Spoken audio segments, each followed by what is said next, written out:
Bismillahirrahmanirrahim. Assalamualaikum warahmatullahi wabarakatuh. Alhamdulillah, salatu wassalamu ala rasulillah wa ala alihi wa sahbihi wasallam. Puji syukur kita panjatkan pada Allah, salawat dan salam semoga tercurah pada Nabi besar Nabi Agung kita Muhammad sallallahu alaihi wasallam. Pada kesempatan pagi ini kita berada pada 28 Safar 16 Oktober 2020. Kita akan kembali mengkaji buku Harta Haram Muamalat Kontemporer, kembali tentang masalah halal dan haram yang kaitannya dengan gharar. Kali ini kita lihat gharar dalam akad ijarah, upah atau sewa. Silakan dibuka di halaman 371. Kalau sempat waktunya kita bahas sampai halaman 382 tentang hukum upah atau ijarah.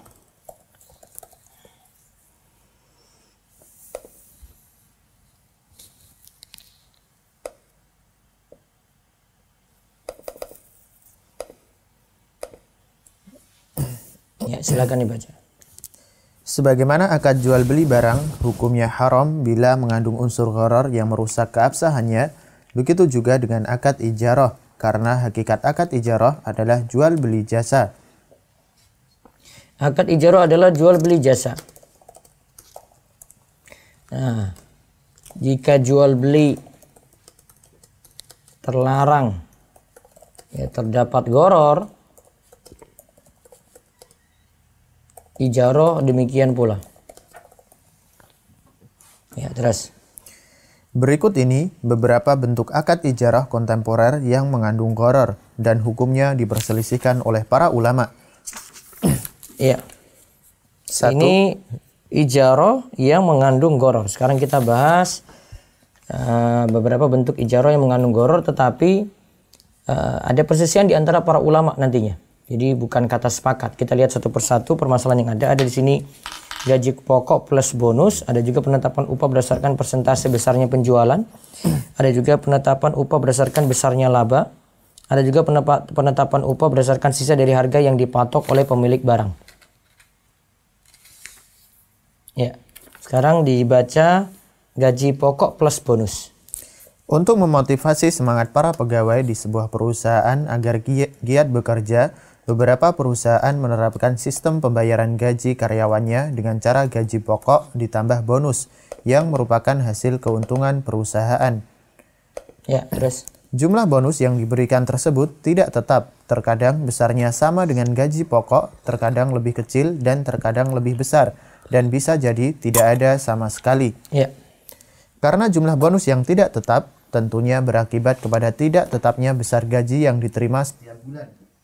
Demikian, besarnya gaji yang diterima setiap bulannya tidak jelas pada saat akad kontrak kerja dibuat. Ketidakjelasan besarnya gaji merupakan gharar dalam akad kontrak kerja. Nah, terus, namun nanti apakah gharar ini jadi masalah ataukah tidak? Karena kita kan sudah bahas ada gharar yang masalah, ada gharar yang tidak masalah. Seperti gharar yang sedikit itu tidak masalah. Nah, coba kita lihat tadi, jadi ada gaji pokok, lalu ada bonus, tergantung dengan keuntungan perusahaan ya. Tergantung keuntungan perusahaan. Maka itulah tidak jelasnya itu karena keuntungan perusahaan kan nggak jelas. Ya. Keuntungan perusahaan tidak jelas, maka nanti bonusnya juga tidak jelas di sini. Ya, kadang bonusnya itu besar, kadang itu bonusnya kecil. Nah, sekarang kita lihat apakah gharar. Apakah gharar yang terdapat dalam akad kontrak kerja ini merusak keabsahan akad? Sebagaimana yang telah dijelaskan sebelumnya tentang kriteria gharar yang merusak akad, yaitu keberadaannya dalam akad mendasar dan bukan sebagai pengikut, dan bila keberadaannya dalam akad hanya sebagai pengikut, maka tidak merusak akad. Nah, apakah gharar yang terdapat dalam akad kontrak kerja ini merusak keabsahan akad? Nah, ingat ya, gharar yang merusak keabsahan akad yaitu keberadaannya dalam akad mendasar, yaitu jadi pokok, bukan jadi ikutan. Ingat ya. Jadi ada ini namanya akad pokok. Nah, ada lagi namanya akad ikutan.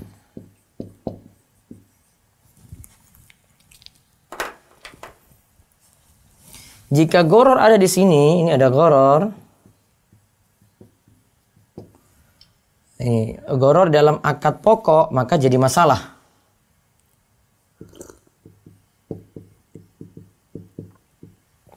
Namun kalau gorornya itu dalam akad ikutan, ini tidak jadi masalah.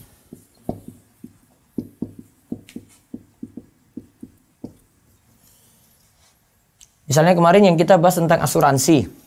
Ya, ada asuransi ya. Asuransi kan masalah. Kalau asuransi ada pada akad pokok, artinya memang dia mau ikut asuransi, maka masalah. Namun kalau dia beli tiket terus ada asuransi di situ, kan yang dimaksudkan sini kan beli tiketnya. Asuransi itu akad ikutan, maka tidak jadi masalah. Ya, terus.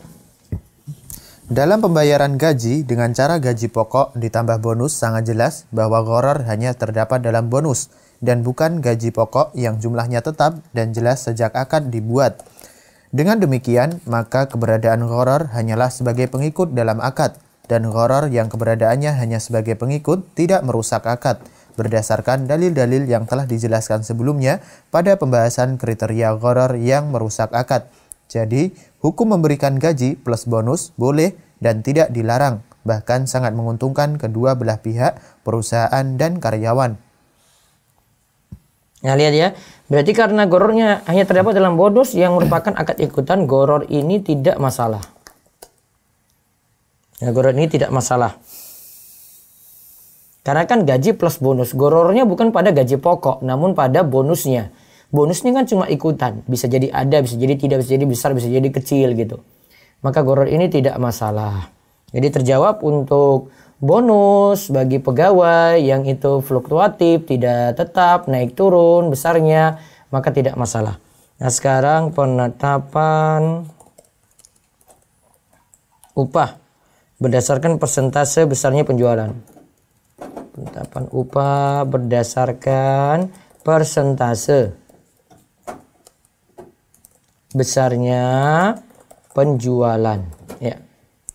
Perusahaan yang telah menghabiskan biaya yang sangat besar untuk memproduksi sebuah barang dan barang produksinya belum memiliki konsumen tetap, biasanya tidak ingin memperbesar biaya pengeluaran untuk pemasaran barang dengan cara merekrut para karyawan tetap untuk pemasaran, karena ini berarti memperbesar resiko kerugian. Ya. Oleh karena itu, sering perusahaan seperti ini memasarkan barangnya melalui para sales dengan sistem upah berdasarkan persentase yang jelas dari besarnya penjualan barang.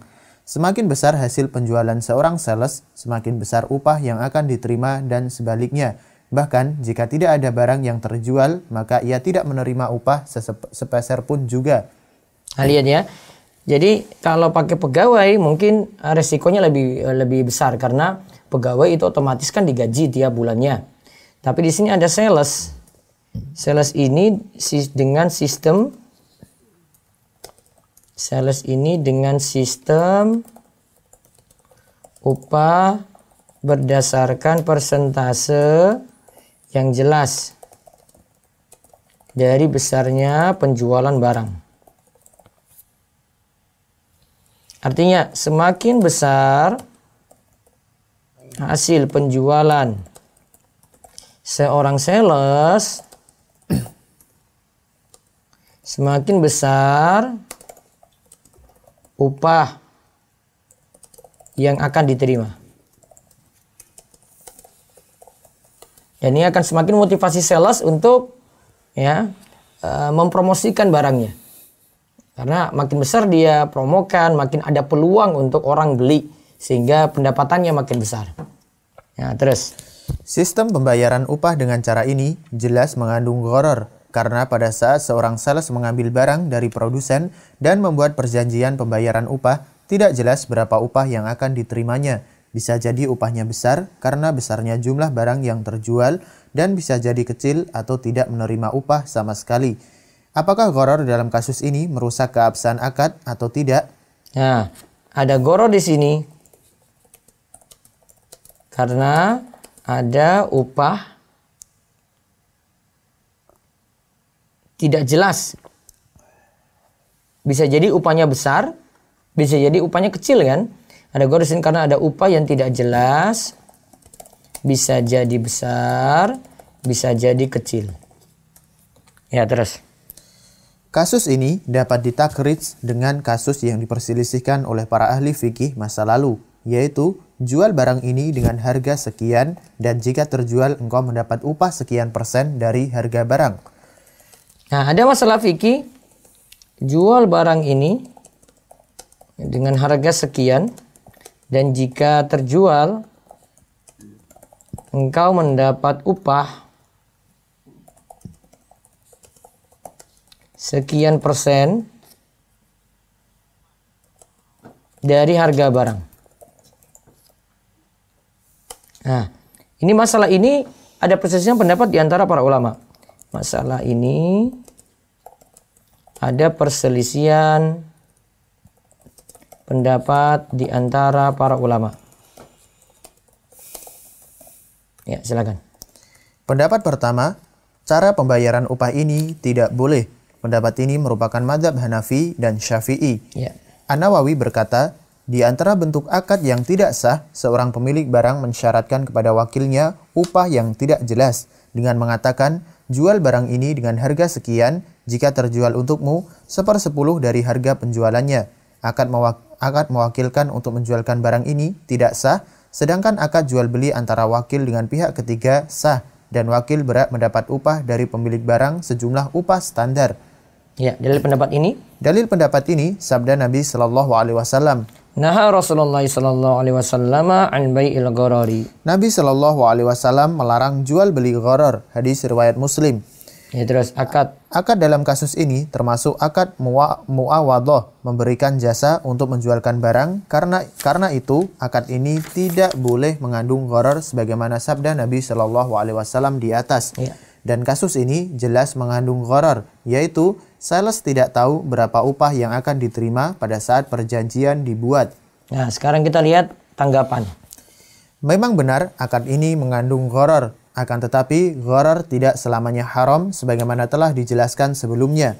Gharar dibolehkan jika akad yang mengandung gharar tersebut sangat dibutuhkan. Kebutuhan akan akad yang disebutkan dalam kasus ini sangat terasa karena pemilik barang telah mengeluarkan biaya besar untuk produksi barang. Jika ia harus mengeluarkan biaya lagi untuk pembayaran gaji sales dengan sistem bulanan atau harian, dia akan rugi berlipat ganda jika ternyata barang tersebut tidak laku dipasarkan akibat produk baru atau akibat ketidaksungguhan sales dalam memasarkan barang. Karena ia merasa gajinya tetap akan diterima sekalipun barang tidak laku terjual. Padahal Islam adalah agama yang membawa kemaslahatan bukan kerugian. Jadi di sini ada gharar. Namun tetapi gharar ini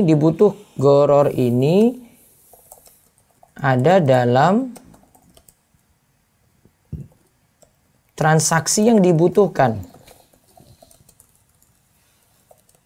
Jadi yang punya perusahaan, ya, yang punya toko atau punya warung gitu ya, dia kalau kasih gaji tetap, sales ini bisa jadi malas-malasan, terus dia tetap dapat gaji. Layaknya pegawai ya, digaji bulanan atau digaji misalnya harian ya. Dia mau malas-malasan tetap dapat gaji, dia mau rajin tetap ya dapat gaji gitu. Nah, di sini yang dipikirkan di sini oleh si punya toko, ya, si punya barang yang mempekerjakan sales, mending kita kasih target dia itu bisa jual berapa, nanti berapa persen dari keuntungan dia itu bisa ambil. Atau tadi kita katakan sales dengan sistem upah berdasarkan persentase yang jelas dari besarnya penjualan barang. Ya. Jadi hasil jualnya berapa? Nah, itulah upahnya. Makin besar yang dia jual, makin besar ya gaji yang dia peroleh. Makin besar upah yang dia peroleh. Nah, jadi kalau ada gharar iya, tetapi kan tidak semua gharar itu terlarang. Karena ini ada gharar dalam akad yang dibutuhkan. Terus. Dan sistem pembayaran upah dengan cara ini juga lebih adil untuk para sales. Karena akan berbeda hasil pendapatan sales yang rajin dan bisa berkomunikasi dengan calon konsumen dengan sales yang malas dan tidak cakap menawarkan barang. Ya, terus sekarang pendapat kedua. Cara pembayaran upah dengan persentase dari harga barang hukumnya boleh. Pendapat ini merupakan mazhab Hambali. Dalil pendapat ini bahwa upahnya sales bahwa upahnya jelas, yaitu sekian persen dari harga barang dan dikalikan dengan jumlah barang yang terjual. Sama bentuknya dengan upah untuk pekerja dalam akad mudharabah, yaitu diberikan dalam bentuk persen keuntungan. Ingat ya, sama dengan upah untuk pekerja dalam akad mudharabah, yaitu diberikan dalam bentuk persen keuntungan. Kan ada pelaku usaha ya, mudharib di situ di dalam akad mudharabah. Yang mudharib sini kan dapat persen. Nah, bisa jadi persennya ini dengan adanya persen ini penghasilannya besar, bisa jadi itu kecil. Terus wallahu alam. Wallahu alam, pendapat yang terkuat dalam hal ini adalah pendapat yang membolehkan pemberian upah berdasarkan persentase dari barang yang terjual. Karena bila direnungi dengan seksama, penetapan upah yang diberikan kepada sales berdasarkan besarnya barang yang terjual lebih dekat kepada akad ji'alah atau sayembara dan bukan akad ijarah. Ya, akad yang terjadi adalah akad ji'alah, bukan akad ijarah. Ji'alah itu sayembara. Coba lihat ada keterangan berikutnya. Akad ijarah. Akad ijarah disyaratkan kerja jelas atau waktu terbatas, upah atau imbalan jelas, dan upah berhak dimiliki pekerja dengan berlalunya waktu yang ditentukan dalam perjanjian. Persyaratan-persyaratan ini tidak terpenuhi dalam kasus ini. Jadi ini. akad ini memang tidak disebut ijarah. Ya, karena kalau akad ijarah itu kerjanya jelas. Ya, terus yang kedua, upah berhak dimiliki pekerja dengan berlalunya waktu. Kalau ijarah misalnya ditetapkan gaji bulanan, nah itu berlalunya waktu, maka dia berhak dapat upah sesuai dengan perjanjian ya. Berlalunya waktu sesuai dengan perjanjian. Terus. Karena dalam kasus ini, kerja tidak jelas atau waktu tidak terbatas. Upah jelas sekalipun dalam bentuk persentase, dan upah berhak dimiliki pekerja bukan dengan berlalunya waktu, tapi dengan seberapa besar hasil kerjanya. Maka akad ini lebih dekat dengan akad ji'alah dan bukan akad ijarah, dan gharar dalam akad ji'alah dimaafkan. Nah, kalau dalam kasus ini, kalau akad ji'alah, sayembara tadi, akad ji'alah itu kerja tidak jelas. Artinya waktu tidak terbatas.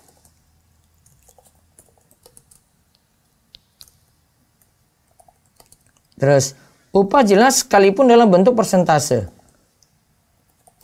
Upah jelas dalam bentuk persentase.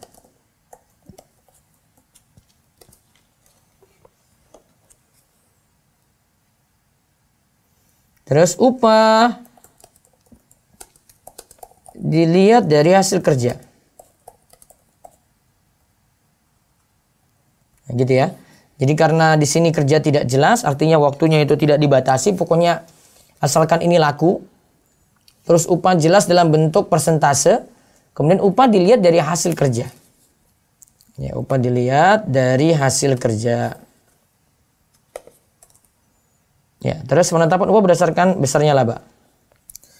Seseorang yang memiliki motor, mobil, bus, truk, becak, dan alat transportasi lainnya atau alat berat untuk menggarap sawah dan ladang biasanya menyewakan barang-barang tersebut kepada orang yang bisa mengemudikannya untuk ditawarkan jasa dari barang tersebut kepada orang yang membutuhkan dengan cara harga sewa. Ya, terus. Seperti pemilik angkot menyewakan kepada seorang yang ingin mengemudikan mobilnya seharga Rp200.000 per hari di luar bahan bakar. Berapapun hasil yang didapat oleh pengemudi, maka dia wajib membayar uang sewa angkot sebanyak Rp200.000 kepada pemilik angkot di akhir petang. Andai ia mendapat hasil sebanyak Rp400.000, maka uang sebanyak Rp200.000 untuk pemilik mobil dan sisanya untuk pengemudi. Dan jika ia mendapat hasil di bawah Rp200.000, maka ia harus menutupi kekurangan uang sewa dengan uang pribadinya. Ya. Akad ini disepakati oleh para ulama bahwa hukumnya boleh karena akad ini adalah sewa mobil oleh pengemudi. Waktunya jelas, uang sewanya jelas, dan uang sewa berhak diterima pemilik barang dengan berakhirnya waktu sewa. Nah, lihat ya. Bentuk pertama penetapan upah berdasarkan besarnya laba. Jadi misalnya hasil narik angkot itu 400.000. Nah 200.000 itu untuk sewa. Sisanya untuk pengemudi angkot.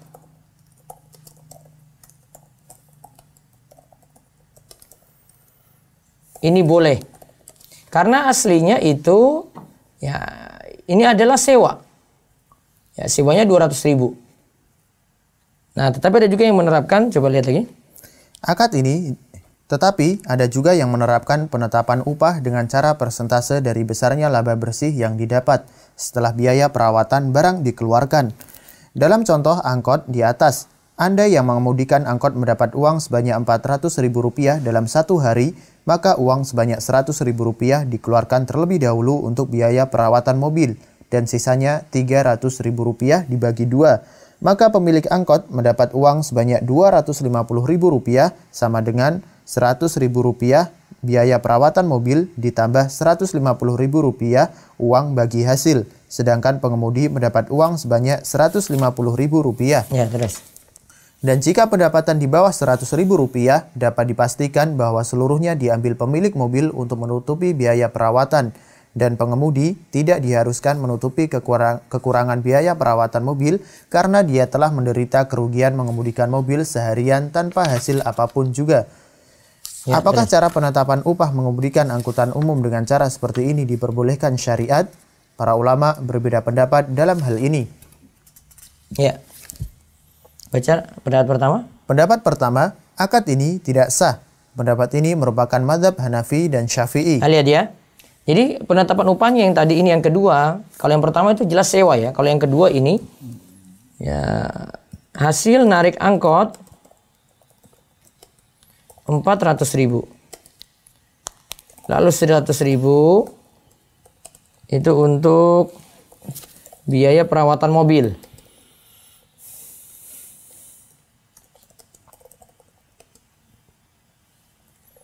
Sedangkan 300.000 dibagi dua. Kalau penghasilan di bawah 100.000,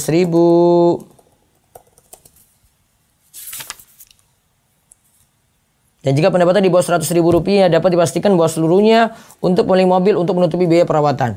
Kalau penghasilan di bawah 100.000, maka dipakai untuk perawatan mobil.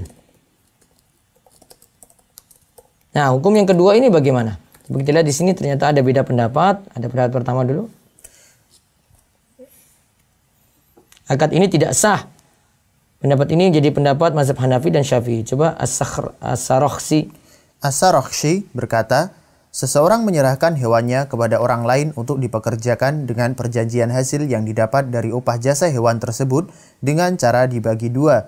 Maka kongsian ini tidak sah. Karena jikalau ia menyerahkan hewannya untuk dijual dan orang yang menjual mendapat setengah bagian dari keuntungan akadnya tidak sah.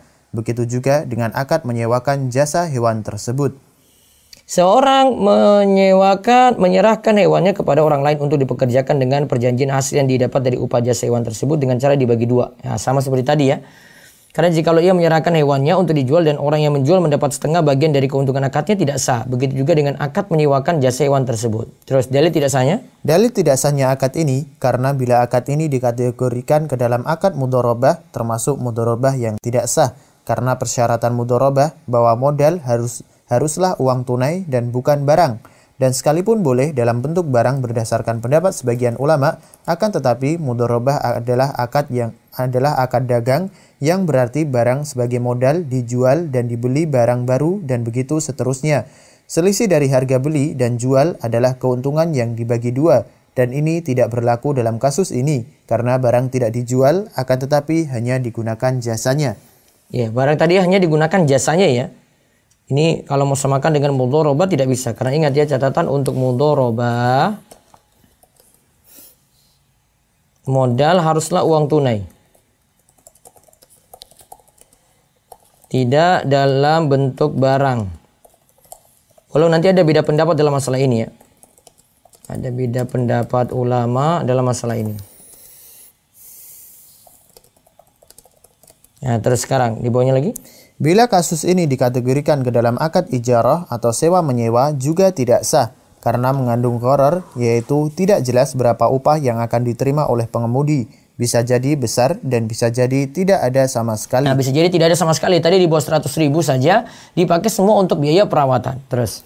Dengan demikian, akad ini tidak sah sama sekali dan bila terjadi maka seluruh hasil pendapatan menjadi hak pemilik barang setelah dipotong upah standar kerja pengemudi selama waktu yang ia habiskan.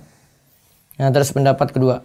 Akad menyerahkan barang untuk dimanfaatkan jasanya dan hasilnya dibagi dua adalah sah. Pendapat ini merupakan mazhab Hambali. Iya. Ibnu Qudamah berkata, jika seseorang menyerahkan hewannya kepada orang lain untuk dipekerjakan dengan perjanjian, hasil yang didapat dari upah jasa hewan tersebut dibagi dua atau tergantung kesepakatan, maka hukumnya sah. Dalil pendapat ini bahwa akad ini memang bukan mudharabah dan ijarah, akan tetapi dapat disamakan dengan akad musaqah, dan akad musaqah dibenarkan dalam syariat. Di akad ini lebih didekatkan pada akad musaqah.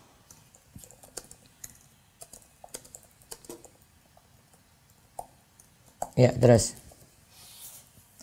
Diriwayatkan oleh Ibnu Umar radhiyallahu anhuma Annahu dafa'a ila Yahudi Khaybar nakhla Khaybar wa ardaha ala ayyatamiluha min amwalihim wa li Rasulillahi sallallahu alaihi wasallam syatru samariha. Rasulullah Shallallahu Alaihi Wasallam menyerahkan perkebunan kurma di Khaybar kepada orang-orang Yahudi untuk mereka rawat, disirami, dibersihkan rumputnya, serta ditanami bagi yang telah mati. Dengan perjanjian pekerja mendapat setengah bagian dari hasil panen. Hadis riwayat Bukhari dan Muslim. Ya. Wallahu alam, pendapat yang membolehkan akad ini lebih kuat karena hukum asal muamalat dibolehkan kecuali bila mengandung unsur larangan. Adapun unsur larangan gharar dalam kasus ini tidaklah merusak keabsahan akad karena akad ini sangat dibutuhkan dan menguntungkan kedua belah pihak. Iya, berarti ghararnya ada, namun karena ghararnya sangat dibutuhkan dan menguntungkan kedua belah pihak.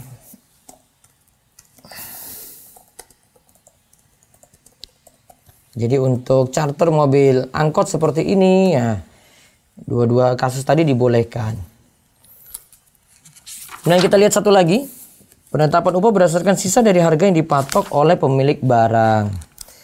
Di antara bentuk pemberian upah kepada perantara penjual barang adalah pemilik barang mematok harga sekian, kemudian ia mengatakan kepada perantara, jual barang ini, jika terjual lebih dari harga sekian, lebihnya untukmu. Ya, ini berdasarkan sisa dari harga yang dipatok oleh pemilik barang. Ini jemaah biasanya kita dapati ini kalau jadi calo. Ini biasa didapati pada calo ya. Atau kalau jual beli online itu pada dropshipper.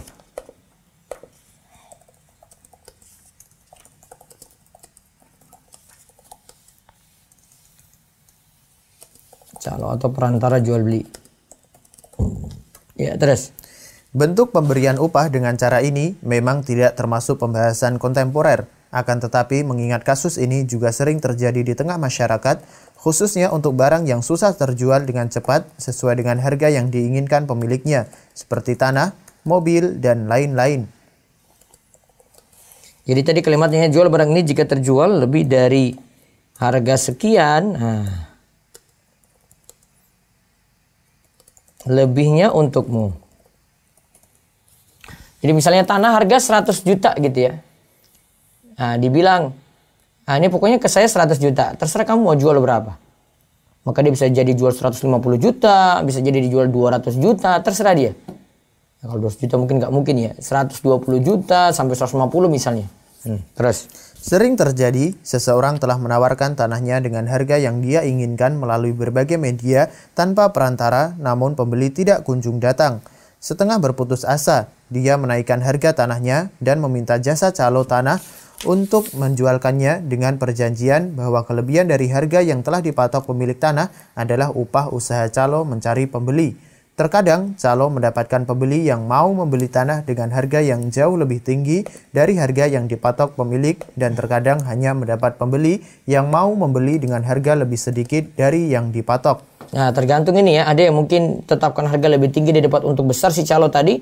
Ada yang mungkin cuma tetapkan biasa saja, ya terpaksa dia jual, dia dapat untung juga sedikit. Terus, bagaimana tinjauan syariat tentang akad pemberian upah calo dengan cara ini? Para ulama berbeda pendapat tentang hukum penentuan upah dengan cara ini. Ya, pendapat pertama, cara ini tidak dibolehkan. Pendapat ini merupakan mazhab Hanafi, Maliki, Syafi'i, dan mayoritas para ulama. Ibnu Rushd berkata, di antara bentuk akad yang tidak dibolehkan, seorang pemilik barang berkata kepada seseorang, jual pakaian ini. Jika terjual dengan harga lebih dari 10 dirham, lebihnya adalah hakmu. Akad ini tidak boleh. Imam Malik berkata, hal ini jelas tidak dibolehkan karena upah usahanya mencari pembeli tidak jelas dan mengandung gharar. terus dalil pendapat ini. Dalil pendapat ini, upah atas usaha perantara mempertemukan penjual dan pembeli tidak jelas atau mengandung gharar. Bisa jadi upahnya besar dan bisa jadi kecil dan bisa jadi tidak ada sama sekali jika ia tidak mendapatkan pembeli yang bersedia membeli di atas harga yang dipatok. Padahal dia telah menghabiskan waktu dan tenaga, dan gharar hukumnya haram. Ya, terus pendapat kedua. Cara ini hukumnya boleh. Pendapat ini merupakan mazhab Hambali, Ibnu Sirin, dan Ishaq bin Rahuwai. Ibnu Qudamah berkata, apabila pemilik kain menyerahkan kainnya kepada seseorang seraya berkata, jual kain ini seharga sekian, bila terjual lebih, maka lebihnya menjadi hakmu, maka akadnya sah. Dalil pendapat ini adalah sebagai berikut. 1. Imam Bukhari meriwayatkan dari Atha bin Abi Rabbah bahwa Ibnu Abbas radhiyallahu anhuma berkata, La ba'sa yaqula bi hadza thawba fama zada ala kadza wa kadza fa huwa laka. boleh hukumnya seseorang mengatakan, jual kain ini, jika terjual lebih dari harga sekian, maka lebihnya adalah menjadi upahmu. Perkataan Ibnu Abbas radhiyallahu anhuma ini masyhur di masanya dan tidak ada yang menyanggahnya. Maka dapat dikatakan bahwa kasus ini telah terjadi ijma yang membolehkannya, dan ijma dapat mengkhususkan hadis tentang keumuman larangan gharar. Artinya, gharar hukumnya haram kecuali dalam kasus ini. Ini ya, jual kain ini jika terjual lebih dari harga sekian, maka lebihnya adalah menjadi upahmu. Ya. Perkataan Ibnu Abbas ini masyhur, ya, menunjukkan bolehnya. Karena tidak ada juga yang menyelisih di dalam perkataan ini. Dalam perkataan ini tidak ada yang menyelisih. Makanya dapat dikatakan ijma, ya, ijma sukuti. Nah, bisa kita katakan gharar hukumnya haram, tetapi untuk kasus ini boleh. Ya, di sini ada gharar, namun ghararnya dibolehkan karena ada perkataan Ibnu Abbas di situ. Terus terus kasus ini dapat yang kedua. Kasus ini dapat dikiaskan dengan mudharabah, di mana upah mudharib atau pekerja bisa jadi besar, bisa jadi kecil, atau tidak sama sekali sesuai dengan keuntungan yang diperoleh dari perniagaan barang pemilik modal. Jadi dapat dikiaskan dengan upah mudharib. Ya, bisa jadi besar, bisa jadi kecil. Ya, dalam akad mudharabah. Ya, terus. Wallahu alam, pendapat yang membolehkan lebih kuat karena sesuai dengan hukum asal muamalat, yaitu boleh. Sedangkan gharar yang terdapat dalam akad dikecualikan dari gharar yang dilarang berdasarkan ijma sukuti. Ya, terus catatan. Catatan, namun perlu diingat bahwa keabsahan jual beli yang dilakukan calo harus mengindahkan kaidah umum jual beli. Di antaranya, 1. Calo telah membuat perjanjian sebelumnya dengan pemilik barang bahwa pemilik barang mewakilkan kepadanya untuk menjualkan barangnya. Bila tidak ada transaksi dari pemilik barang mewakilkan kepada calo, maka dia tidak boleh melakukan transaksi dengan pembeli. Dia jadi wakil jelas ya dari pemilik barang ya. Kalau tidak jadi wakil jelas nggak boleh. Sama tadi saya singgung tentang dropshipper juga sama ya. Kalau dropshipper dia jadi wakil jelas dari pemilik barang boleh. Terus. 2. Calo boleh menjual dengan harga lebih dari yang dipatok oleh pemilik barang. Jika pemilik barang ataupun calo membuat persyaratan demikian bahwa upah usaha calo adalah sisa dari harga yang dipatok pemilik barang, Jika tidak disyaratkan dalam akad, maka calo tidak berhak menjualnya lebih dari harga yang dipatok pemilik barang. Karena ini termasuk khianat dan tidak amanah dalam jual beli. Jadi calo itu harus mengikuti perjanjian. Harus amanat ya. Amanat mengikuti perjanjian. Seandainya tidak boleh dinaikkan harganya,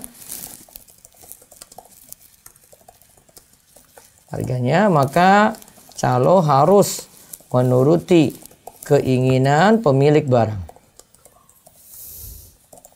Karena masalahnya dia tidak punya barang, dia jualkan barang orang lain, sehingga mesti manut pada orang yang jadi pemilik barang tadi. Terus, dan jika terjadi, maka kelebihan dari harga yang dipatok adalah hak pemilik barang dan bukan hak calo. Jika diambilnya tanpa sepengetahuan pemilik barang, statusnya adalah harta haram. Nah, berarti jadi jika calo mengambil kelebihan dari harga yang sudah dipatok, karena tidak diberi kebebasan sekarang pada calo, maka itu jadi hak pemilik barang dan bukan hak calo.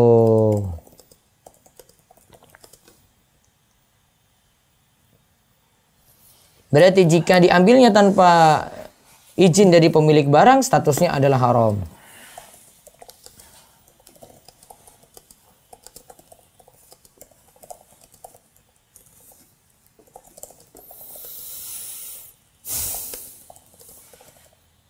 Ya. Wallahu alam bisawab. Itu yang kita kaji dulu untuk pagi ini tentang libor dan saham. Insyaallah kita bahas ya pada pertemuan Senin pagi biiznillah. Baik, demikian. Sekarang kami kembalikan kepada jadi tanya jawab. Waktu kita sekitar 20 sampai 25 menit. Monggo bisa bertanya lewat Zoom di raise hand, bisa bertanya langsung atau lewat chatnya. Begitu juga bisa lewat WhatsApp Radio Darussolin. Dan sekarang alhamdulillah Radio DS sudah mulai aktif, jadi bagi warga sekitar Kapanewon Panggang, Kecamatan Panggang, bisa mendengarkan langsung di frekuensi 107,8 FM. 107,8 FM dan juga itu ada streamingnya, bisa dilihat info di medsos yang telah tersebar. Baik, kami terima dulu dari Zoom beberapa pertanyaan, baru nanti lewat WA dan lewat telepon. Monggo.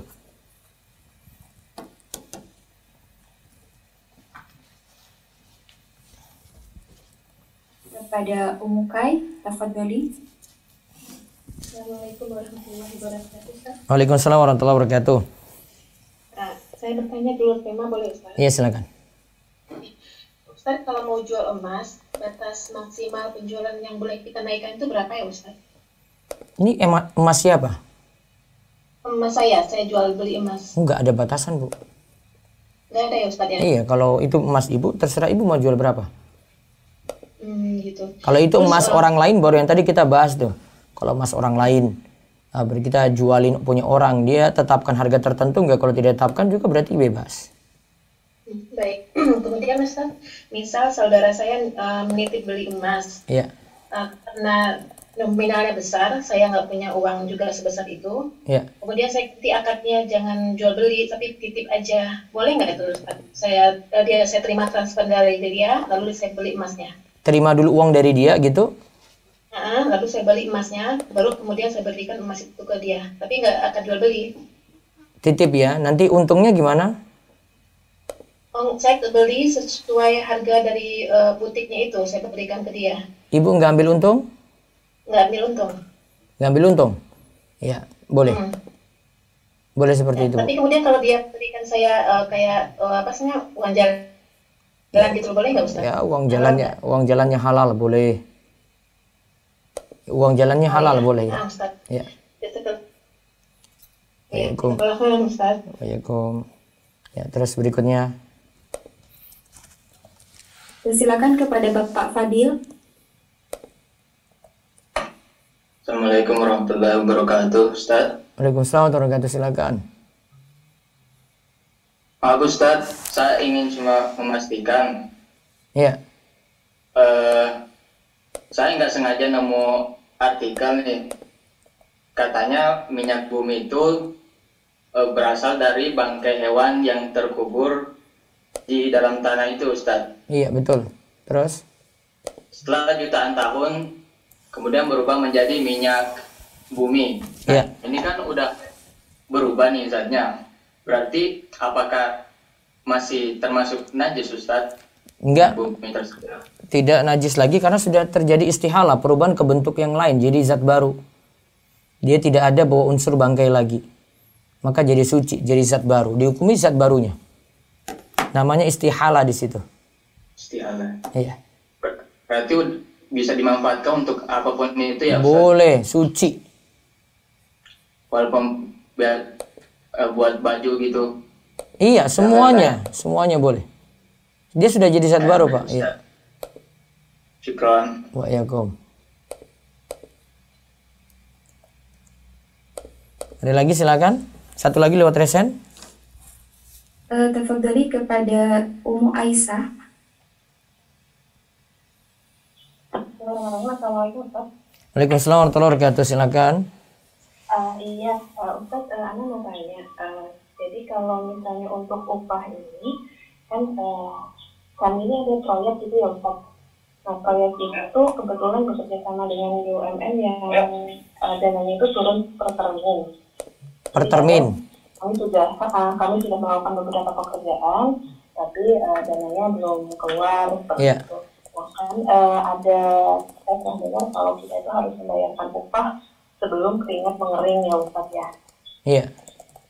Nah, jadi kalau misalnya kami ini sebagai yang pengelola dananya atau pengelola proyeknya itu, kalau kami ada dana cadangan, para pekerja ini atau teman-teman yang bekerja bersama kami, terutama yang volunteer itu ya Ustaz, biasanya kami bayarkan dulu upahnya begitu pekerjaan selesai. Tapi ada kalanya dana cadangan itu nggak ada Ustaz, jadi biasanya kami hanya ganti biaya transport saja supaya mereka tidak menanggung biaya transportasinya. Kemudian kami sampaikan bahwa nanti untuk upahnya akan kami bayarkan pada saat termin turun. Nah, kadang termin ini juga nggak selalu ini Ustaz, kayak ada persyaratan-persyaratan sudah dilengkapi, akan tetapi dari pihak BUMN-nya mundur atau misalnya agak susah untuk pencairan dan lain sebagainya, ada saja gitu kan kendalanya tidak selalu bisa lancar. Itu gimana Ustaz? Karena kami sudah berusaha untuk tetap membayarkan, tapi ada kalanya dana cadangan itu tidak ada. Kemudian akhirnya mereka setelah bekerja, setelah beberapa minggu bahkan beberapa bulan baru kami bayarkan upahnya. Berarti ditanggung dulu nggak apa-apa, Bu? Lebih aman, Bu. Ya memang ruginya nanti pembayaran termin dari yang punya proyek tadi itu belum jelas turun, apalagi dengan pemerintah gitu. Tapi lebih aman untuk tanggung jawab ke pekerjanya gitu, karena mereka lebih susah. Iya. Oke. Kalau misalnya pas kita tidak ada, misal upahnya itu kami jatahkan per orang misal 2 juta seperti itu. Tapi dana cadangan kami cukupnya itu hanya untuk membayarkan 1 juta saja gitu. Kemudian kami menyampaikan ini kami bayar 1 juta dulu karena memang dananya baru ada ini. Nanti kalau misalnya terminnya cair, kami akan bayarkan sisanya. Kalau seperti itu gimana? Ya bisa memahamkan. Ada masa-masa yang seperti itu. Iya, bisa memahamkan kepada yang kerja, mudah-mudahan bisa pahami. Ya, Jazakallahu Ustaz. Wa'alaikum. Oke, barik. Baik, ada dari chat lagi? Nah, Ustadz, Ana bacakan pertanyaan lewat chat. Bisa 2 ya. Assalamualaikum warahmatullahi wabarakatuh. Waalaikumsalam warahmatullahi wabarakatuh. Ustadz, beberapa waktu yang lalu saya membantu rekan saya bekerja untuk memperbaiki mobil. Iya. Kami kerjakan waktu sore hingga terdengar azan maghrib. Ketika hampir selesai ternyata ada kesalahan sehingga saya berpikir lanjut. Setelah itu saya lihat jam, ternyata waktu maghrib menyisakan 5 menit sehingga saya melalaikan sholat maghrib saya. Iya. Lalu saya mengkodok dengan sholat isya setelah pekerjaan saya benar-benar selesai dan pulang. Dari membantu pekerjaan ini saya mendapatkan bagian atau upah uang Ustadz karena dia bilang sudah membantu. Apakah uang yang saya dapatkan ini uang yang haram Ustadz karena melalaikan sholat wajib? Upahnya halal dari sisi upah. Masalah sholat tadi yang dia lalai itu pekerjaan sendiri. Kalau upah didapati dengan pekerjaan halal maka halal. masalah dia tidak tepat waktu dalam sholat masalah lain. Karena tidak punya kaitan langsung di situ. Wallahu a'lam. Terus. Assalamualaikum Ustadz. Waalaikumsalam warahmatullahi wabarakatuh.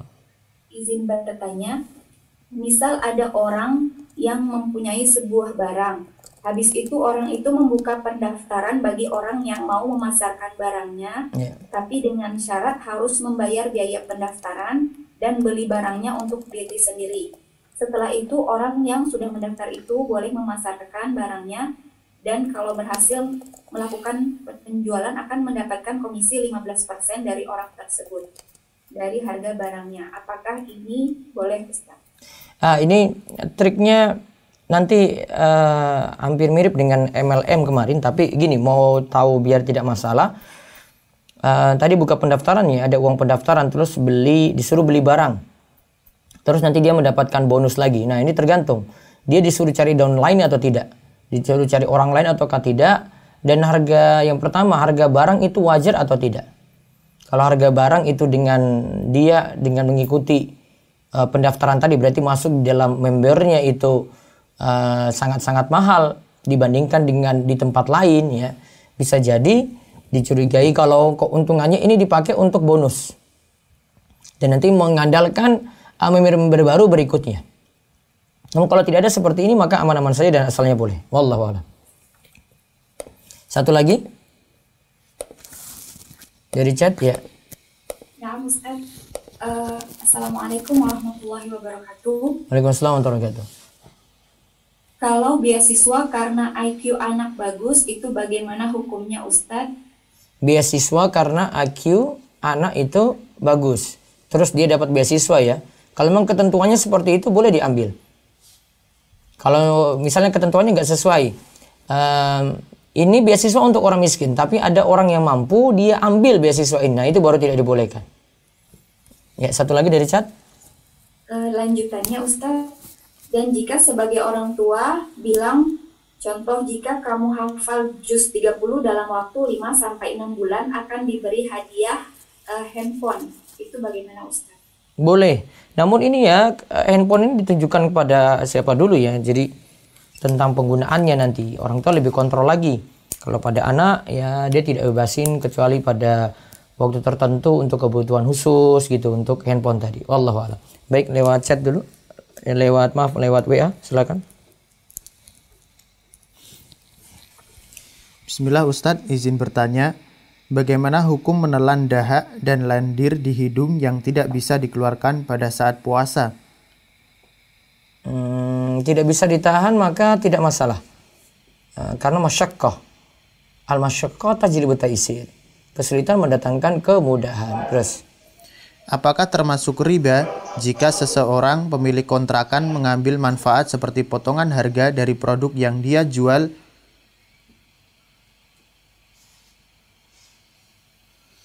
Ulang. Apakah termasuk riba jika seorang pemilik kontrakan mengambil manfaat seperti potongan harga dari produk yang dia jual? Kontrakan sendiri, produk dia jual sendiri lagi berarti. Tidak ada kaitan, tidak ada masalah. Ada telepon langsung? Ya, WA lagi silakan. Jika suatu toko ada transaksi gharornya, apakah pegawainya berdosa juga? Toko ada transaksi gharornya. Apakah pegawainya dosa juga? Kalau dia mendukung berarti dia mendukung dalam dosa. Ya, terus. Mana yang lebih baik bagi seorang janda? Tetap menjanda dengan atau menerima untuk dijadikan istri kedua dengan status pernikahan yang harus disembunyikan? Saya kalau kajian malam saya selalu katakan pokoknya nikah resmi lebih aman daripada nikah siri. Mudaratnya tidak pada wanita gitu. Jadi sekali lagi timbang-timbang baik, semalam saya sudah tegaskan itu. Baik, ada telepon dulu satu. Ya, assalamualaikum. Assalamualaikum. Waalaikumsalam warahmatullahi wabarakatuh. Ya, silakan. Dengan siapa di mana? Saya di Bekasi. Iya, silakan. Nah, saya kan di Bekasi. Terus kalau saya mau ke rumah orang tua di Bandung dalam waktu lama, mungkin 2 minggu lebih, terkait ibadah sholat wajibnya gimana ya? Apakah saya mengambil rukhsah apa tidak? Kemudian untuk ibadah-ibadah sunnah yang biasa saya lakukan seperti sholat sunnah dan puasa sunnah itu gimana pelaksanaannya? Di Bandung berapa lama? awalnya 2 minggu, tapi akhirnya kayaknya lebih Ustaz. Berarti sudah dianggap ketika ibu lebih daripada 4 hari di sana sudah dianggap mukim. Oh begitu. Iya, maka berlaku hukum seperti orang mukim. Berarti saya sholatnya tetap normal ya? Sholatnya tetap apa? Tetap apa yang 4 rakaat? Iya, tetap 4. Iya, tidak dikosor. Terus untuk ibadah-ibadah sunnah juga berarti Bisa dilakukan. Iya, bisa dilakukan. Berarti patokannya itu Ustaz untuk 4 harinya itu ya? Iya, kalau misalnya ibu ke suatu tempat sudah niatan lebih daripada 4 hari, maka dihukumi sebagai orang mukim. Iya. Waalaikumsalam. Baik, satu lagi lewat WhatsApp. Bagaimana mengaktifkan gratis ongkir untuk penjual Shopee, sedangkan kebanyakan pembeli ada yang memakai Shopee Pay? Penjual tidak kena masalah besar ya kalau dia aktifkan free ongkir ya.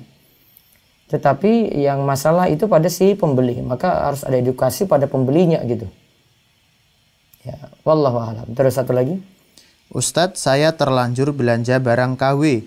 Saya baru sadar di rumah kalau barang tersebut KW.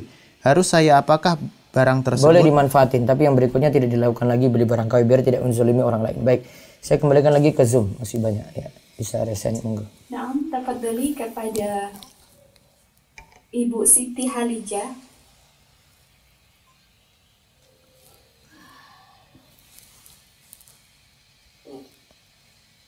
Ibu Siti Halijah.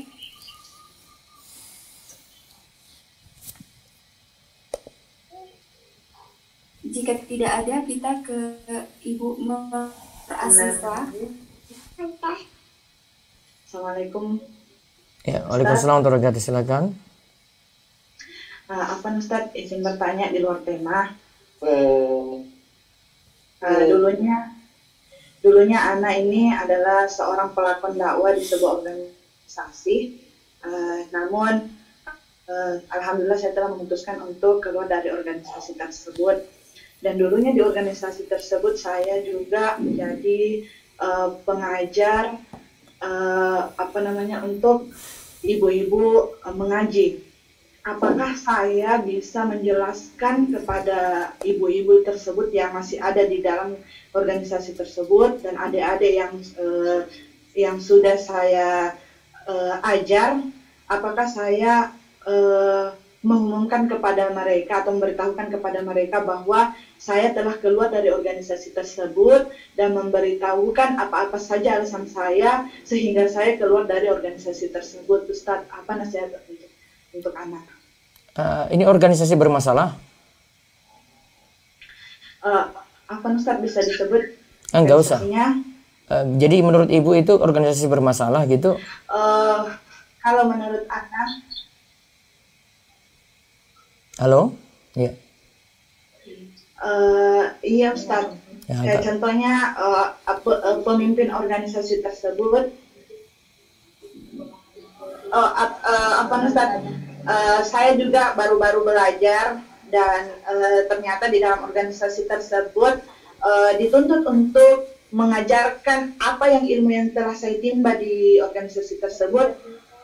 Maka saya juga dituntut untuk mengajarkan kepada mutorobi istilahnya, kepada ibu-ibu.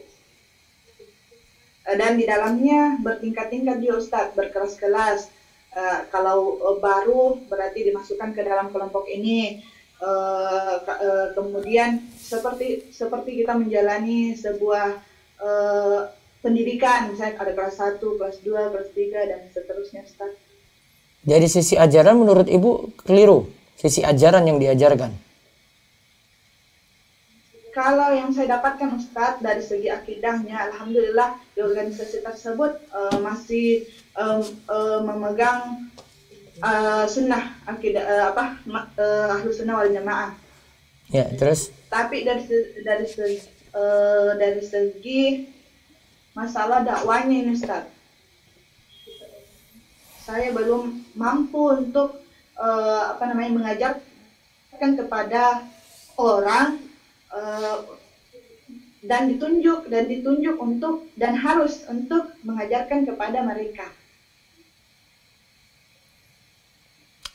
Saya belum temukan masalah soalnya. Kalau dari sisi dakwah saja yang ibu berikan ya wajar-wajar aja seperti itu ya. Namun harus ibu jelaskan dengan jelas sisi akidahnya yang mana yang keliru atau amaliyahnya mana yang keliru. Nah itu baru bisa dihukumi ibu. Kalau sisi cara dakwah boleh seperti tadi yang ibu sebutkan. Oh begitu ya Ustaz. Yang penting yang mengajarkan itu orang yang berilmu, tidak boleh orang yang tidak punya ilmu terus dipaksa untuk mengajarkan orang di bawahnya. Padahal dia tidak punya ilmu apa-apa. Nah itu yang jadi masalah. Ya, yang seperti itu Ustaz yang saya yang ingin tahu hukumnya. Apakah saya sudah bisa termasuk orang yang mengajarkan ilmu tersebut kepada orang lain atau bagaimana Ustaz? Boleh mengajarkan tetapi sebatas dengan ilmu yang ibu pahami, ibu yakini. Gitu. Ilmu yang tidak ibu tahu nggak boleh ibu jawab, nggak boleh ibu ajarkan. Cuma sebatas yang ilmu ibu tahu, pahami gitu. Oh, iya Ustaz. Gitu Jadi ya? Misalnya kalau ada apakah tadi saya maksudnya saya jika ada yang bertanya kenapa saya keluar dari organisasi tersebut, apa tindakan saya seharusnya Ustaz? Bilang saya ingin sibuk dengan kegiatan yang lainnya, gitu aja. Oh iya, alhamdulillah Ustaz. Biar tidak menyinggung ya. Atas jawabannya. Iya. Assalamualaikum warahmatullahi wabarakatuh. Waalaikumsalam warahmatullahi wabarakatuh. Ya, satu lagi dari Zoom, Resen, monggo. Tafadhali kepada Ibu Nur Asifah. Terima kasih. Assalamualaikum Ustaz. Ya, waalaikumsalam warahmatullahi wabarakatuh. Silakan. Izin bertanya, ini tentang kerjasama, tapi misalkan kita punya tanah, terus ada yang mau ngajak kerjasama nanam jahe. Jadi kata yang ngajak kerjasama ini, kalau semua bibit dan pupuk segala macam pengerjaannya dari dia, maka nanti hasilnya sepertiga saya dapatkan. Tapi kalau misalkan bibit dari saya, maka yang saya dapatkan setengah dari hasil. Ini bagaimana Ustadz menurut tunjangan secara agama? Yang penting bibit dan pupuknya itu jelas, itu saja kuncinya. Kan tadi saya sempat singgung atau disinggung dalam buku itu kalau ini mau bagi hasil, maka harusnya pakai uang gitu. Tapi kalau pakai barang ini nilainya jelas. Artinya masalahnya nanti kan ketika pembagian untung, ini pakai standar modal yang mana. Kalau modal barang, ya berarti barangnya itu harganya berapa. Barangnya ini harus jelas. Karena barang kan mengalami fluktuatif, nilainya berubah. Oh begitu Ustaz. Nih, jadi misalnya ditetapkan saja bibit dan pupuk ini modal ya, modal kita punya modal sekian, sudah ditetapkan dengan nilai. Nanti ketika pembagian hasil ya pakai nilai ini, sehingga ada uang yang nanti dibagikan hasilnya, sisihkan dulu untuk modal, ya sudah ini modal kita ya kemarin ya, kemudian sisanya untuk bagi hasil. Oh gitu. Iya. Tanya lagi satu lagi Ustaz. Iya. Yang dimaksud dengan dua akad dalam satu transaksi ini bagaimana kalau misalkan penjualan motor secara kredit, orang yang punya motor ini bilang kalau secara kredit maka dijual dengan harga 20 juta, tapi kalau cash 15 juta. Kita membiarkan sama konsumennya untuk memilih apakah ini disebut dengan dua akad dalam satu transaksi? Tidak. Itu satu akad. Karena dia langsung pilih cash, saya pilih cash 15 juta. Jadi satu. Kalau dia pilih kredit 20 juta. Yang jadi masalah gini Bu, kalau dua akad dalam satu transaksi. Kreditnya itu harganya macam-macam. Gini, kalau lunasi 1 tahun 20 juta. Kalau lunasi 2 tahun 25 juta. Kalau lunasi 3 tahun 30 juta misalnya ya. Maka harga berubah. Ini ada masalah karena itu sama saja dia katakan kalau kamu lunasi 1 tahun kamu berarti tidak dapat denda. Namun kalau kamu lunasi 2 tahun berarti ada tambahan ya. Jadi kamu ditambahkan jadi 25 juta ya gitu. Kalau kamu lunasi 3 tahun berarti ada tambahan lagi karena dendamu makin telat. Maka kalau kredit harus satu harga. Oh iya. Gitu. Oke. Jazakallah khair Ustaz. Assalamualaikum. Waalaikumsalam warahmatullahi wabarakatuh. Baik, resen lagi silakan. Tafadhali kepada Ukti Reni.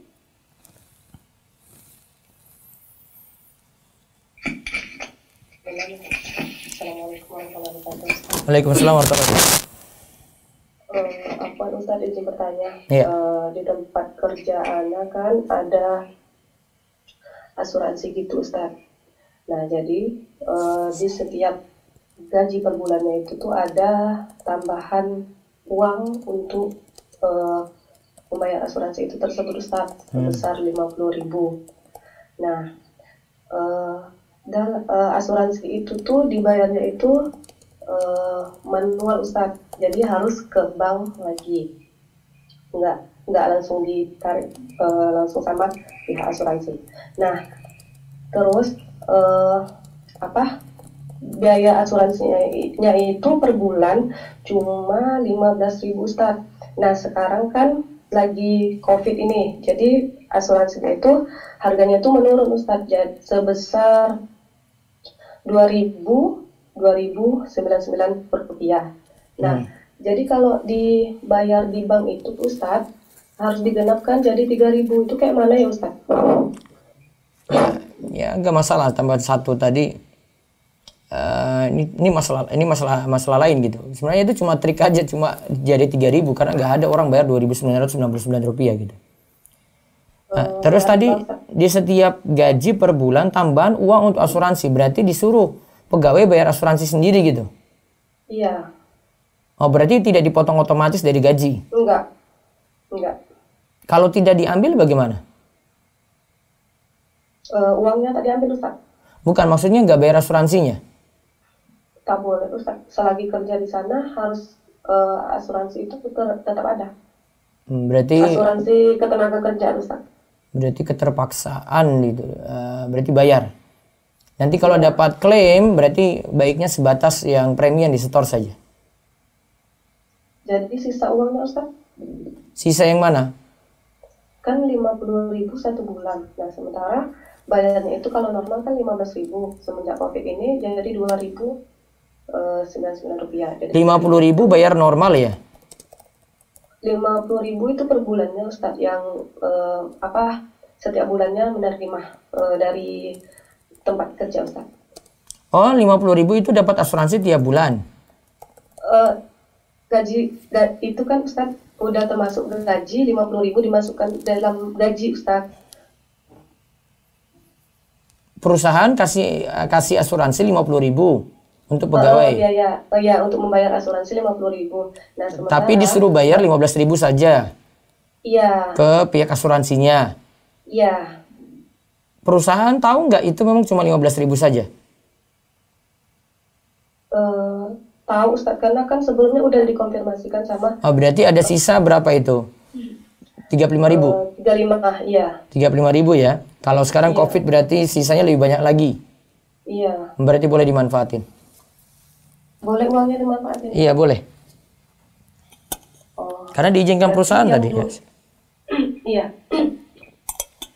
Berarti yang 2.000 jadi 3.000 tadi itu juga enggak jadi riba Ustaz untuk membayar ke bank. Suruh bayar 3.000 aja kan? Iya, dari pihak banknya Ustaz untuk menggenapkan. Iya. Terus jadinya ibu sisa 47.000. Iya. Untuk ibu berarti? Oh, boleh Ustaz. Iya. Oh iya, Ustaz. Makasih Ustaz. Jazakallahu khairan. Assalamualaikum warahmatullahi wabarakatuh. Waalaikumsalam warahmatullahi wabarakatuh. Ya, selanjutnya lagi?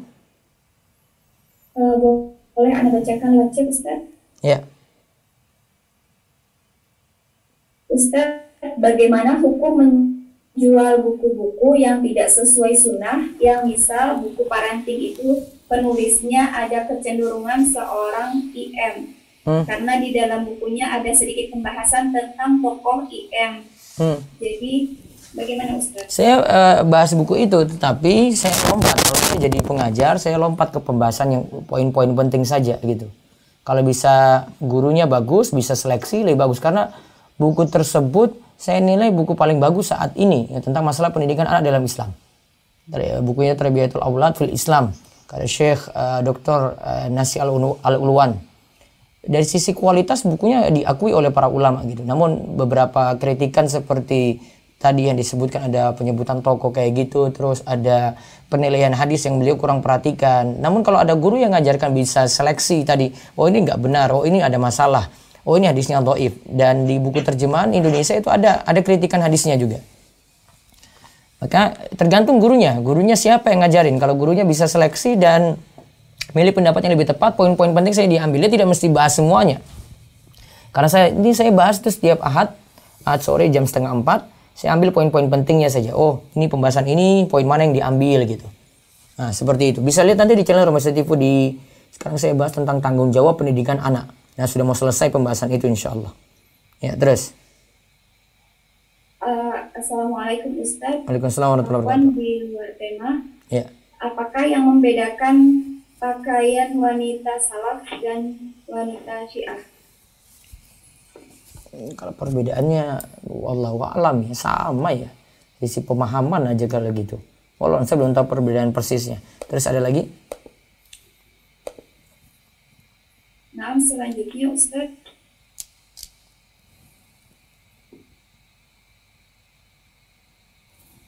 Bismillah Ustaz, apakah termasuk riba atau halalkah saya jika ikut menerima suatu atau sebuah manfaat dari orang yang saya hutangi?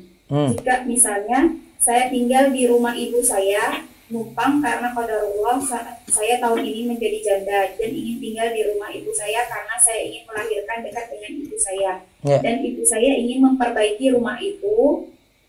Sebelum saya ikut tinggal di sana, saya mau bantu, tapi ibu tidak mau menerima uang saya cuma-cuma karena tidak mau menerima bantuan uang dari saya untuk memperbaiki rumah itu. Ibu maunya akadnya hutang saja. Bagaimana? Ya, kalau sebagai anak baiknya kasih saya sama orang tua tanpa akad hutang. Wallahu a'lam. Baik, satu lagi terakhir dari Resen, monggo. Memberi kepada Bapak Aat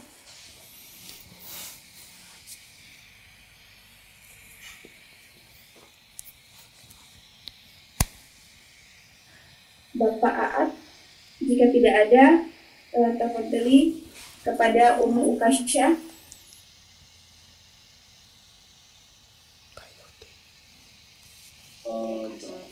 Assalamualaikum warahmatullahi wabarakatuh. Waalaikumsalam warahmatullahi wabarakatuh. Ustaz, izin bertanya Ya. di luar tema. Ada sebuah rumah warisan dari Ibu rahimahullah yang sudah meninggal kurang lebih lalu. Berapa tahun lalu? 6 tahun Ustaz. Iya, terus. Dengan ahli warisnya adalah bapak, anak perempuan, dan anak laki-laki. Anak perempuan memiliki hutang dengan memakai uang rahimahullah semasa hidupnya ketika sakit. Kemudian anak laki-laki sehingga uang itu ketika dipinjam yang menjadi saksi adalah bapak dan anak laki-laki karena kondisi ibu rahimahullah ketika itu sakit dan tidak sadar. Iya. Kemudian anak laki-laki menggadaikan sertifikat rumah yang rumah waris tersebut ke bank riba untuk usahanya. Nah, mereka bersepakat untuk anak perempuan melepas hak rumah tersebut dengan kompensasi hak warisnya hilang di rumah tersebut. Yeah. Bolehkah yang demikian Ustadz, dan bagaimana mengenai sertifikat rumah yang masih digadaikan sedangkan itu milik waris Ustadz? Demikian Ustadz. Itulah kalau anak terlalu ini ya. Belum ada apa-apa sih sudah kayak begini nih. Ini ahli waris tadi kan 3 kan, bapak, anak perempuan, anak laki-laki ya. Benar Ustaz. Bapak dapat 1/4, 3/4-nya nanti dibagi untuk anak. Anak perempuan dapat 1 bagian, anak laki-laki dapat 2 bagian sisanya tadi. Ini masalahnya anak ini ada utang, anak perempuan ya, ada utang pada orang tuanya dulu ya. Jadi dia bilang, sudahlah rumah ini nanti jatah saya sudah, anggap lunas saja utang saya gitu kan? Betul Ustaz. Ya, terus anak laki-laki sendiri masih menggadaikan sertifikat rumah untuk usahanya. Sehingga kalau mau dibagikan pun sulit kan karena masih digadai, jadi barang gadai. Betul. Nah, berarti intinya ini anak laki-laki ini utangnya dilunasi dulu. Oh, harus lunas. Gimana mau dapat rumah kalau begitu? Oh, begitu ya, Ustaz ya. Dia mau bagi rumah, kena masalah dia jadi barang gadai kok. Karena itu masih gadai ya, Ustaz ya. Iya. Jadi solusinya cuma anak laki-laki ini jual gimana ya? Ada yang beli rumah, terus nanti dibagilah. Kalau saya sih bagi dulu ke 3 orang ini harta warisnya sesuai ketentuan tadi, baru nanti ada jatah utang tadi pada orang tua, mungkin dikasih ke bapaknya, yang anak perempuan tadi itu loh. Anak perempuan hutangnya itu nanti dikasihkan kepada bapaknya, iya. Tanpa mengurangi hak bapak ya. Iya. Oh gitu. Jadi kalau yang anak laki-laki memang harus melunasi dulu utangnya, terus rumah jadi dimiliki lagi sertifikatnya, baru kemudian rumah ini dijual untuk dibagikan. Atau mungkin di antara 3 orang ini ada yang beli rumah tadi. Oh begitu. Iya. Baru nanti ada pembagian jatah waris untuk rumah yang dibeli tadi. Begitu ya Ustaz iya. Ya. Jadi kalau sepakat yang tadi tidak bisa ya Ustaz ya, karena kondisinya masih barang gadai. Iya. Masih barang gadai. Nggak bisa. Iya. Mau paksa untuk bagi nggak bisa. Nggak bisa ya Ustaz ya. Oh ya baik Ustaz, jazakallah khair Ustaz. Waalaikumsalam. Baik, saya cukupkan untuk pagi ini. Insya Allah besok pagi kita hanya khusus tanya jawab. Saya beritahu lagi besok Sabtu pagi hanya khusus tanya jawab. Walaupun nanti ada jamaah dari Darussolin juga. Namun bagi bapak ibu-ibu yang ingin bertanya bisa manfaatkan momen besok pagi untuk tanya jawab langsung tema apapun. Jam 5 sampai jam 6:15 insya Allah. Sedangkan untuk malam ini nanti untuk anak-anak muda ya tema kamu bisa bertanya apapun tentang masalah perjodohan. Jadi nanti malam tentang masalah perjodohan saja bisa tanyakan langsung jam 7:30 sampai jam 8:30 malam. Kita cukupkan, kita tutup dengan doa kafaratul majelis. Subhanakallahumma bihamdika asyhadu an la ilaha illa anta astaghfiruka wa atubu ilaik. Assalamualaikum warahmatullahi wabarakatuh.